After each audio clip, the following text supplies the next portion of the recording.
ছোটবেলা থেকেই শুনে এসেছি সমাজে লক্ষ্মী মেয়েদের ভারী কদর।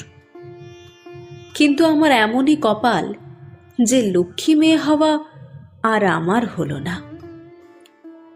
গায়ের রং কালো, উচ্চতা 5 ফুট, মুখশ্রীও বড় সাধারণ।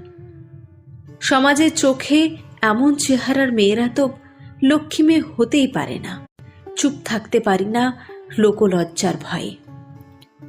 ঝগড়া করি, চিৎকার করি, সহ্যের বাঁধ ভেঙে গেলে 4 অক্ষরের গালিও দিয়ে ফেলি মাঝে মাঝে। এমন মারকুটে ঝোঁকরুটে মেয়েরা আর যাই হোক কখনো লক্ষ্মী মেয়ে হয় না। সবাই তো সবকিছু হতে পারে না। আমিও না হয় লক্ষ্মীমন্ত নাইবা হলাম সবার চোখে, তা নিয়ে আক্ষেপও নেই আমার। সবাই যদি লক্ষ্মী হয় তাহলে দুর্গা কালী কে হবে?